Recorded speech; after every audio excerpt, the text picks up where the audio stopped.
ये काफ़ी important session है भाई आप लोग के लिए, और ये बेसिक इलेक्ट्रिकल इंजीनियरिंग से रिलेटेड है। और यहाँ पे हम लोग एक काफ़ी इम्पोर्टेंट क्वेश्चन लेकर के आ रहे हैं। जैसे आपने भाई पढ़ा होगा पॉजिटिव टेम्परेचर कोफिशिएंट के बारे में, यानी जितने भी मेटल्स होते हैं उनका क्या होता है, पॉजिटिव टेम्परेचर कोफिशिएंट होता है। इसका मतलब क्या है कि अगर आप टेम्परेचर बढ़ाएंगे तो मेटल का जो रेजिस्टेंस होता है वो भी एक तरीके से बढ़ते चला जाता है। लेकिन आज हम लोग यहाँ पे माइक्रोस्कोपिक लेवल पे समझने की कोशिश करेंगे भाई कि ऐसा क्या होता है मेटल के अंदर कि टेम्परेचर बढ़ाने से हम लोग का रेजिस्टेंस एक तरीके से इंक्रीज होने लगता है ना। ये समझना बहुत ज़्यादा ज़रूरी है भाई।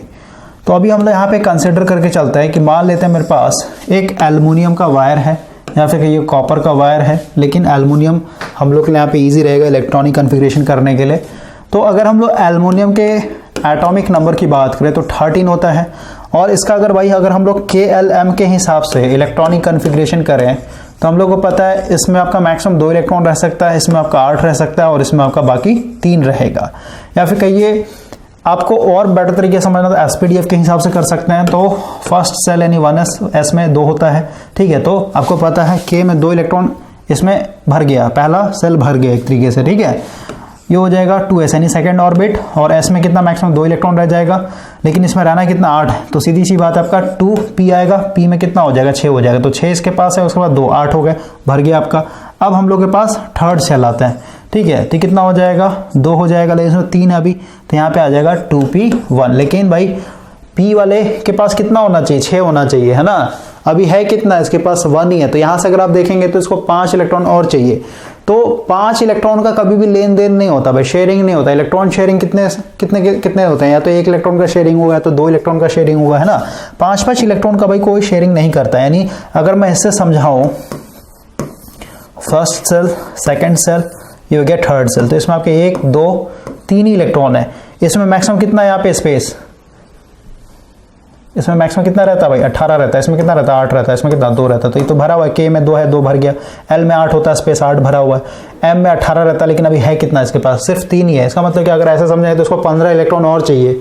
तो 15 इलेक्ट्रॉन कोई थोड़ा नहीं देगा इसको बगल वाला, और इसके हिसाब से समझे तो इसको 5 इलेक्ट्रॉन और चाहिए, है ना। तो भाई ये मेटल क्या करता है, ये मेटल एक तरीके से अपने इलेक्ट्रॉन को रिलीज कर देता है। नहीं है, इसलिए हम लोग कहते हैं मेटल जो होता है भाई इलेक्ट्रॉन क्या करता है, लूज करता है, फिर डोनेट करता है, समझे। तो अभी हम लोग वापस से यहाँ पे आते हैं। हम लोग को पता है भाई कि ये जो एल्युमिनियम है इसको हम लोग कहाँ पे यूज़ करेंगे, अपने डेली लाइफ में कहाँ पे यूज़ करेंगे।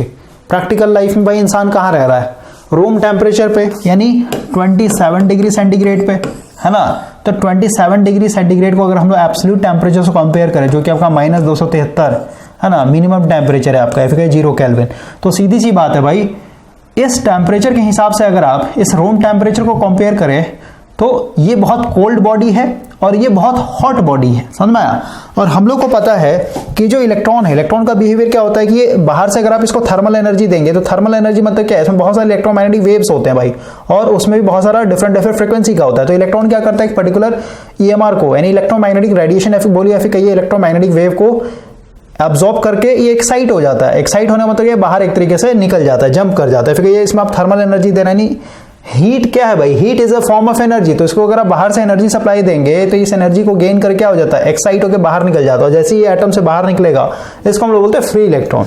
तो जितने भी मेटल्स होते हैं, क्योंकि भाई ये मेटल जो है ये रूम टेम्परेचर पर रखा हुआ है, तो सीधी सी बात है ये टेम्परेचर बहुत ज्यादा इनफ है, ये सफिशियंट है। और इस टेम्परेचर के कारण यहाँ पे जो इलेक्ट्रॉन बैठा है वैलेंस बैंड में, ये रूम टेम्परेचर से एनर्जी को गेन करके, यानी हीट एनर्जी को गेन करके क्या हो जाता है, एक्साइट हो जाता है, बाहर निकल जाता है। यानी रूम टेम्परेचर पे क्या होता है, किसी भी मेटल को अगर आप देखेंगे तो उसमें आपका पहले से ही number of free electrons available होते हैं। ओके, तो इसमें बहुत सारे फ्री इलेक्ट्रॉन्स हैं अभी रूम टेम्परेचर पे। फ्री इलेक्ट्रॉन 0 कब होगा, जब आप इसको एब्सोल्यूट टेम्परेचर पे लेके जाएंगे, है ना। तो उतना तो भाई पॉसिबल ही नहीं है मिनिमम, और वहां पे इंसान रहता ही नहीं है। तो सीधी सी बात है वो टेम्परेचर पे हम लोग कभी काम ही नहीं करेंगे। हम लोग प्रैक्टिकल टेम्परेचर जहाँ पे इंसान लोग रह रहे हैं वहाँ पे हम लोग कंसिडर करते हैं। इसमें बहुत सारा नंबर ऑफ फ्री इलेक्ट्रॉन है।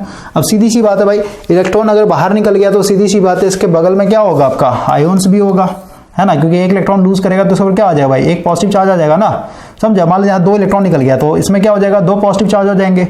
तीनों का तीनों निकल गया अगर, तो सीधी सी बात है 3 पॉजिटिव चार्ज आ जाएंगे। नहीं फ्री इलेक्ट्रॉन है इसका मतलब क्या, यहाँ पे आयोन्स भी होंगे, आयोन्स भी यहाँ पे होंगे, समझ में आया। अब देखिए हम लोग क्या कर रहे हैं भाई, हम लोग सबसे पहले अभी यहाँ पे 1 वोल्ट का पोटेंशियल अप्लाई कर रहे हैं। तो 1 वोल्ट पोटेंशियल अप्लाई करते हैं क्या होगा, इसमें जो इलेक्ट्रॉन थे, जो फ्री इलेक्ट्रॉन थे भाई, वो इस पॉजिटिव टर्मिनल की तरफ आने लगेंगे, यानी ड्रिफ्ट करने लगेंगे। ड्रिफ्ट क्यों करता है, क्योंकि भाई जब यहाँ पे अपने सप्लाई अप्लाई नहीं किया था तो ये इलेक्ट्रॉन मान लेते इस डायरेक्शन रैंडमली मूव कर रहा था, है ना। इसको अगर मैं जूम करके यहाँ पे समझाऊं तो ये मान लेते भाई फ्री इलेक्ट्रॉन्स है ना। तो ये मान लेते पहले इस डायरेक्शन में जा रहा था, यानी यहाँ पे जाना चाहता था, और ये वाला मान लेते हैं इधर जा रहा था, या फिर ये ऐसे जा रहा था, इसको इधर कर लेते हैं, ऐसे जा रहा, मतलब रैंडम इधर उधर भागते रहता है ये।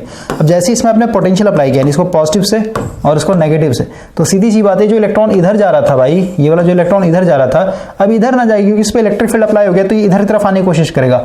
तो ये ऐसे सीधे ना जा करके ये कैसे जाएगा, ये एक तरीके से ऐसे बेंड हो जाएगा, मतलब ऐसे ड्रिफ्ट कर जाएगा, ठीक है सर, डायरेक्शन चेंज हो जाएगा।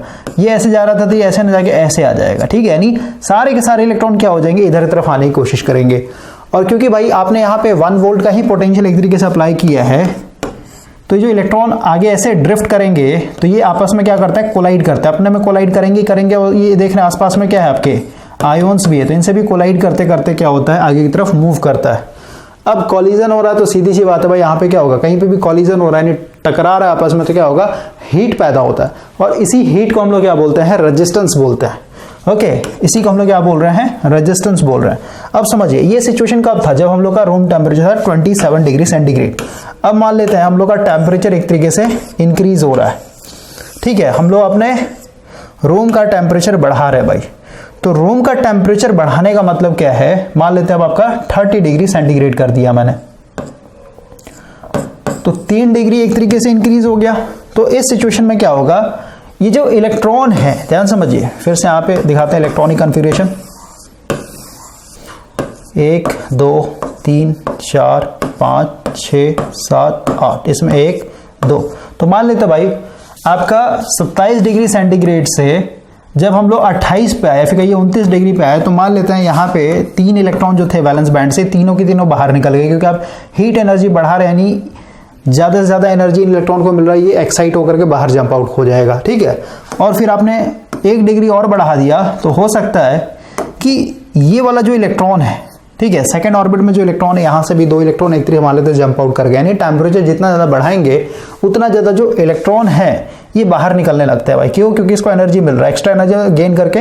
अब इसके लिए इलेक्ट्रॉनिक का बिहेवियर पढ़ना पड़ेगा भाई, ठीक है ना, इलेक्ट्रॉन कैसे बिहेव करता है, तो ये सब के लिए आपको इलेक्ट्रॉनिक डिटेल पढ़ना पड़ेगा। अभी बस समझिए, आपके टेम्परेचर अगर बढ़ाएंगे तो नंबर ऑफ फ्री इलेक्ट्रॉन बढ़ते चले जाएंगे, है ना, क्योंकि एल्युमिनियम के एटम से वो इलेक्ट्रॉन उतने ही तेजी से निकल रहा है। लेकिन भाई अगर आप फर्दर टेम्परेचर बढ़ाएंगे, अगर आप फर्दर टेम्परेचर बढ़ाते चले जाएंगे, तो यहाँ पे ये एटम क्या है, क्योंकि इसने इलेक्ट्रॉन लूज कर दिया, जितना इसको लूज करना था लूज कर दिया, लेकिन एटम अपने आप में क्या है, आयोन्स की तरह बिहेव कर रहा है, समझे। इसके ऊपर प्लस चार्ज आ रखा है, मान लेते हैं 5 आ रखा है, मतलब 5 इलेक्ट्रॉन लूज कर रखा है। तो भाई ज्यादा अगर आप एनर्जी बढ़ा देंगे, थर्मल एनर्जी, तो ये आयोन्स अपने आप में वाइब्रेट करने लगेगा, समझे। ये जब 27 डिग्री सेंटीग्रेड पर था, क्यों नहीं वाइब्रेट किया, क्योंकि जो आयोन्स है भाई, आयोन्स इलेक्ट्रॉन से काफी ज्यादा हैवी होते हैं, क्योंकि इसके अंदर पूरा का पूरा क्या है, प्रोटॉन और न्यूट्रॉन भरा हुआ है, मतलब जो मास होता है एक एटम का, ये पूरा का पूरा मास लिए हुए एक तरीके से। तो ये भारी चीज है, तो भारी चीज को हिलाने के लिए क्या चाहिए, ज्यादा एक तरीके से थर्मल एनर्जी देना पड़ेगा। तो 27 डिग्री सेंटीग्रेड पे क्या होगा, ये जो आयोन्स है ये अपने पोजीशन पे बैठे हुए रहेंगे, लेकिन अगर आप फर्दर टेम्परेचर बढ़ाते चले जाएंगे तो इससे क्या होगा, नंबर ऑफ फ्री इलेक्ट्रॉन तो बढ़ेगा, लेकिन कुछ समय के बाद ये जो आयोन्स है भाई, ये आयोन्स अपने ही पोजीशन पे वाइब्रेट करने लगेंगे। और क्योंकि वायर जो है सॉलिड है, इसका मतलब क्या हुआ कि भाई ये आपस में बहुत ही टाइटली पैक हैं, तो अगर एक भी आयोन्स वाइब्रेट करेगा अपने पोजीशन पे, तो भाई सोचिए कितना ज्यादा ये फ्रिक्शन जनरेट करेगा। और फ्रिक्शन जनरेट कर रहा है इसका मतलब क्या, फिर ये वाइब्रेट कर रहा है इसका मतलब क्या, बगल वाले एटम से कोलाइड कर रहा है, और ऐसे ऐसे सारे एक तरीके से आयोन्स कोलाइड कर रहे हैं, और सारे आयोन्स के कारण जो यहाँ पे हीट पैदा होगा ड्यू टू कोलिजन, उसके चलते जो रेजिस्टेंस पैदा होगा भाई वो बहुत ज्यादा हाई हो जाएगा, समझे। तो इसीलिए टेम्परेचर बढ़ाने से क्या होता है, आपका रेजिस्टेंस एक तरीके से बढ़ते चला जाता है, क्योंकि जो आयोन्स है वो भी एक तरीके से वाइब्रेट करने लगता है। नेक्स्ट सेशन में भाई हम लोग नेगेटिव टेम्परेचर कॉफिशिएंट के ऊपर बात करेंगे कि कैसे सेमीकंडक्टर में टेम्परेचर बढ़ाने से हम लोग का जो कंडक्टिविटी होता है वो बढ़ता है, फिर कहिए रेजिस्टिविटी एक तरीके से डिक्रीज हो जाता है। अगेन ये सेशन भाई आप लोगों के लिए काफी इंपॉर्टेंट है। लास्ट वाले सेशन में हम लोगों ने पॉजिटिव टेम्परेचर कॉफिशिएंट के बारे में समझा था और माइक्रोस्कोपिक लेवल पे ये भी समझा था कि रेजिस्टेंस कैसे एक तरीके से इंक्रीज होने लगता है अगर आप टेम्परेचर बढ़ाते चले जाएंगे। तो आज हम लोग नेगेटिव टेम्परेचर कॉफिशिएंट के ऊपर बात करेंगे। इसका मतलब क्या हुआ कि भाई अगर आप टेम्परेचर को बढ़ाएंगे तो आपका रेजिस्टेंस क्या होता है, यहाँ पे डिक्रीज होते चला जाता है, और रेजिस्टेंस डिक्रीज हो रहा है इसका मतलब क्या, कंडक्टिविटी एक तरीके से इंक्रीज होते चला जा रहा है। तो वही लिखा हुआ है इन केस ऑफ सेमीकंडक्टर, क्योंकि सेमीकंडक्टर का जो टेम्परेचर कॉफिशिएंट होता है कैसा होता है, नेगेटिव होता है। इसका मतलब क्या, अगर आप टेम्परेचर को इंक्रीज करेंगे तो भाई आपका जो रेजिस्टेंस है ये क्या हो जाएगा, डिक्रीज होता है। तो इसको हम लोग माइक्रोस्कोपिक लेवल पे समझते हैं कि ऐसा क्यों होता है। तो भाई हम लोग को सबसे पहले समझना होगा कि जो सेमीकंडक्टर होते हैं ये दो तरीके का होता है। एक हो गया आपका प्योर सेमीकंडक्टर और दूसरा हो गया भाई इम्प्योर, जिसमें हम लोग डोपिंग करते हैं, यानी इम्प्योरिटीज को ऐड करके रखते हैं, है ना। तो सबसे पहले हम लोग यहाँ पे बात करते हैं प्योर सेमीकंडक्टर के ऊपर। तो प्योर सेमीकंडक्टर का अगर भाई यहाँ पे स्ट्रक्चर देखें, है ना, जैसे ये जर्मेनियम का दिखा है, तो जितने भी भाई सेमीकंडक्टर हैं सबसे पहले समझना है कि उनका जो वैलेंस बैंड है उस वैलेंस बैंड में मैक्सिमम 4 इलेक्ट्रॉन रहते हैं, ठीक है। जैसे ये तो जर्मेनियम का दिखा है, आप सिलिकॉन के लिए भी देख सकते हैं। सिलिकॉन का अगर मैं इलेक्ट्रॉनिक कन्फिगरेशन करूं तो कितना होता है आपका, 14 होता है। इसका मतलब क्या, KLM यानी 2 8 और यहाँ पे 4। इसको अगर मैं ऐसे दिखाऊं तो 1s², उसके बाद 2s², क्योंकि ये फर्स्ट शेल था मेरा, ठीक है, फर्स्ट ऑर्बिट था, ये मेरा सेकंड। ये जो 1 लगता है ना शेल को बताता है भाई, 2 लग गया समझा सेकंड शेल, तो s में 2 हो गया। उसके बाद फिर आपका 2p6 हो जाएगा, इसके बाद 6, इसके बाद 2, 8 हो गया टोटल। तो 8 था यहाँ पे, है ना। और उसका फिर हम लोग 3s² करेंगे, यानी थर्ड सेल, इसमें फर्स्ट ऑर्बिट यानी 2 हो गया। उसके बाद आपका 2p6, तो 6 में कितना भाई, p में कितना है यहाँ पे 4 है ना इसके पास, तो 2 तो ये ले लिया, 2 इसके पास, है ना। लेकिन हम लोग को पता है कि भाई ये जो p है इसके पास अभी 2 इलेक्ट्रॉन तो हैं, लेकिन भाई इसको और 4 चाहिए, तभी तो ये फुल होगा, इसका एक तरीके से भरेगा ऑर्बिटल। तो अब इसको जो 4 इलेक्ट्रॉन चाहिए भाई वो कहां से लेगा, वो कोवेलेंट शेयरिंग करेगा। जैसे ये जर्मेनियम है, ठीक है, जर्मेनियम लीजिए, सिलिकॉन लीजिए, सबका भाई इसी तरीके से इलेक्ट्रॉनिक कॉन्फ़िगरेशन बनेगा आपका। तो यहाँ पे इससे आपको साफ साफ समझ में आ रहा है कि p के पास 2 है, इसको भाई इसके पास मैक्सिमम कितना रहता है, 6 रहता है, यानी भरने के लिए 4 और चाहिए। तो सीधी सी बात है, क्या करेगा, 1 2 3 4, इसका तो खुद का एक तरीके से, है ना, ये 4 इलेक्ट्रॉन वैलेंस बैंड में। तो क्या करेगा, एक इसके साथ कोवेलेंट बॉन्ड बनाएगा, एक यहां से मिल गया, दूसरा यहां से मिल गया, तीसरा इसको यहां से मिल गया, चौथा यहां से मिल गया, है ना। तो इसको हम लोग बोलते हैं कि ये कोवेलेंट बॉन्डिंग कर रहा है, एक इलेक्ट्रॉन क्या कर रहा है, अपने बगल वाले से शेयर कर रहा है।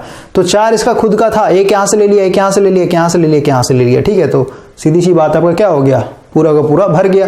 p पहले मतलब p के पास कितना था, 2, 1 2 3 4, 4 इधर से ले लिया तो कितना होगा, 2 + 4 यानी 6 हो गया, भर गया ये पूरा पूरा। नहीं समझ में आता तो इस तरीके से समझिए भाई, ओके। तो हम लोग का जो सेमीकंडक्टर होता है भाई, यहाँ पे आप देख रहे हैं कि सारे के सारे जो वैलेंस बैंड में यानी ऐसे नहीं समझ में आता तो ऐसा समझिए, जो वैलेंस बैंड में इलेक्ट्रॉन है ये सब बिजी है भाई, सब इंगेज है।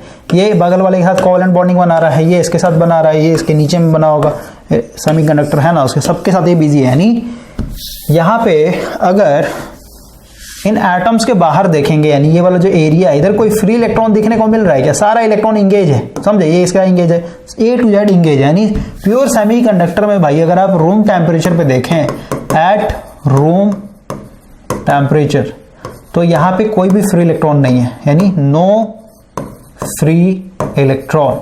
अब कोई फ्री इलेक्ट्रॉन ही नहीं है तो अगर इसमें पोटेंशियल अप्लाई कर देंगे तो भाई बताइए क्या कोई इसमें करंट फ्लो होगा, नहीं होगा। इसलिए हम लोग कहते हैं रूम टेम्परेचर पे सेमीकंडक्टर क्या होता है, इंसुलेटर तरह बिहेव करता है। लेकिन भाई अगर आप टेम्परेचर बढ़ाएंगे, अगर आप टेम्परेचर यहाँ पे बढ़ाते हैं भाई, तो टेम्परेचर बढ़ाने से क्या होगा, ये जो कोवेलेंट बॉन्डिंग है ये भाई ब्रेक हो जाता है, क्योंकि इलेक्ट्रॉन को बाहर से एनर्जी मिल रहा है, EMR के रूप में, तो ये एनर्जी गेन करके क्या हो जाएगा, ओवर एक्साइट हो जाएगा, ये जंप आउट कर जाएगा। तो जैसे यहां से जंप आउट करेगा, मान लेते हैं यहां से निकल के यहां आ गया, तो क्या बन गया, फ्री इलेक्ट्रॉन बन गया, है ना। तो टेम्परेचर आप बढ़ाएंगे तो कोवेलेंट बॉन्ड जो होता है भाई टूट जाता है।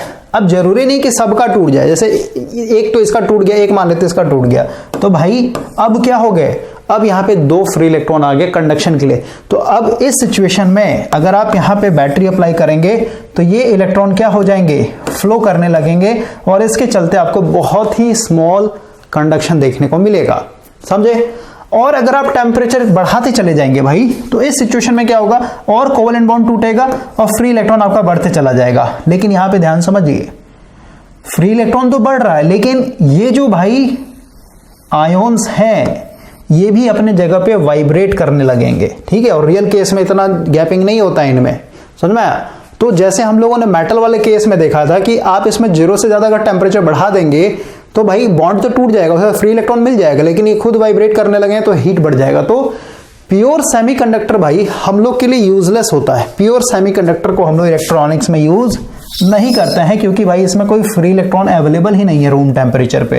और अगर आप टेम्परेचर बढ़ा रहे हैं तो उसके चलते भाई कोवेलेंट बॉन्ड टूटने के कारण ही आपको क्या देखने को मिल रहा है, फ्री इलेक्ट्रॉन देखने को मिल रहा है, और इनका जो संख्या बहुत कम होता है, तो आपको कभी भी अच्छा खासा कंडक्शन देखने को नहीं मिलेगा यहाँ पे। ओके, तो हम लोग क्या करते हैं, सेमीकंडक्टर के अंदर डोपिंग करते हैं भाई। यही चीज आपके सिलिकॉन के लिए भी यहाँ पे दिखाया गया है कि सिलिकॉन का भी इस तरीके का स्ट्रक्चर होता है। तो अभी भाई अगर हम लोग डोपिंग करें तो ये सब हम लोग का इलेक्ट्रॉनिक्स का पार्ट है। ओके, तो अभी हम लोग डायरेक्ट यहाँ पे आते हैं कि अगर आप डोपिंग करते हैं, जैसे भाई यहाँ पे मैंने क्या किया हुआ है, आर्सेनिक यानी पेंटावलेंट इंप्यूरिटीज। पेंटावलेंट इंप्यूरिटीज का मतलब क्या, ये वो एटम है जिसके वैलेंस बैंड में क्या है, एक तरीके से 5 इलेक्ट्रॉन होते हैं, ठीक है। तो 4 इलेक्ट्रॉन क्या हो जाएगा इसका, ये कोवेलेंट बॉन्ड में इंगेज हो जाएगा, देख रहे हैं, इसके साथ ये, इसके साथ ये, इसके साथ 1 इलेक्ट्रॉन यहाँ पे बच गया, ये बच गया फ्री इलेक्ट्रॉन। ओके, तो भाई आप देख रहे हैं कि इस केस में बिना यानी रूम टेम्परेचर पे भी अगर आप देखेंगे, रूम टेम्परेचर पे भी देखेंगे, इसका 4 इलेक्ट्रॉन क्या हुआ, बिजी हो गया, लेकिन 1 इलेक्ट्रॉन क्या है, अभी भी यहाँ पे खाली बैठा हुआ है, नहीं, इसको हम लोग बोल रहे हैं फ्री इलेक्ट्रॉन। तो रूम टेम्परेचर पे ही अगर आप यहाँ पे पोटेंशियल अप्लाई करें तो भाई मेरे पास ये 1 इलेक्ट्रॉन है कंडक्शन के लिए, समझे। तो यहाँ पे बिना मतलब बिना टेम्परेचर बढ़ाए क्या हो गया, मेरे पास फ्री इलेक्ट्रॉन आ गया। और अगर आप, ये तो एक हिस्सा दिखाया भाई जूम करके, तो अगर आप इसके अंदर 100 पेंटावलेंट इंप्यूरिटीज डाल दे रहे हैं आर्सेनिक के, इसका मतलब क्या हो, 100 इलेक्ट्रॉन आपको यहाँ पे रूम टेम्परेचर पे ही देखने को मिल जाएंगे। ओके, और रूम टेम्परेचर पे अगर 100 इलेक्ट्रॉन मिल गया भाई फ्री, तो सीधी सी बात है क्या हो जाएगा, आपका कंडक्टिविटी इनहेंस हो जाएगा। अब देखिए, अगर आप फर्दर टेम्परेचर बढ़ाते हैं, ठीक है, रूम टेम्परेचर पे तो भाई ठीक है, आपके पास 100 फ्री इलेक्ट्रॉन आ गया। अब अगर आप फर्दर रूम टेम्परेचर से ज्यादा टेम्परेचर बढ़ाएंगे तो ये जो कोवेलेंट बॉन्ड है ये टूटेगा, सही बात है। तो जब कोवेलेंट बॉन्ड टूटेगा भाई, तो इसके अंदर क्या हो जाएगा, आपका और इलेक्ट्रॉन ऐड होगा, ठीक है, यानी और फ्री इलेक्ट्रॉन का संख्या जो है बढ़ते चला जाएगा। क्लियर हुआ। तो और ज्यादा कंडक्टिविटी मेरा क्या हो जाएगा, इनहेंस हो जाएगा। ओके, अब जरूरत से ज्यादा हम लोग टेम्परेचर नहीं बढ़ाएंगे, एक लिमिट तक ही बढ़ाते हैं। तो टेम्परेचर बढ़ाएं तो कोवेलेंट बॉन्ड टूटेगा, कोवेलेंट बॉन्ड टूटने से आपका और ज्यादा number of free electron add होते चला जाएगा, तो कंडक्टिविटी मेरा और इनहेंस होते चला जाएगा। इसीलिए बोलते हैं कि टेम्परेचर अगर आप बढ़ाएंगे तो भाई मेरा रेजिस्टेंस क्या हो जाएगा, कम जाएगा। किस केस में, सेमीकंडक्टर के केस में। आई होप ये चीज समझ में आया होगा। इसीलिए हम लोग भाई प्योर सेमीकंडक्टर ना यूज करके इम्प्योर सेमीकंडक्टर यूज करते हैं, ठीक है। तो पेंटावलेंट इंप्यूरिटी जब ऐड करेंगे तो इसमें मेजॉरिटी क्या हो जाएगा, इलेक्ट्रॉन हो जाएगा कंडक्शन के लिए, और इसको हम लोग क्या बोलते हैं, N type semiconductor, N type semiconductor. और वही अगर आप इसमें भाई ट्राइवेलेंट इंप्यूरिटीज ऐड करेंगे तो वो एटम जिसके वैलेंस बैंड में सिर्फ क्या है, 3 ही इलेक्ट्रॉन है, और 3 ही इलेक्ट्रॉन है, इसका मतलब क्या हुआ कि आपका भाई एक होल बन जाएगा, है ना। तो वो जो बनता है उसको हम लोग बोलते हैं पी टाइप सेमीकंडक्टर। तो पी टाइप सेमीकंडक्टर में मेजॉरिटी क्या हो जाएगा, आपका होल्स हो जाएगा यहाँ पे। तो समझ में आ गया होगा आपको।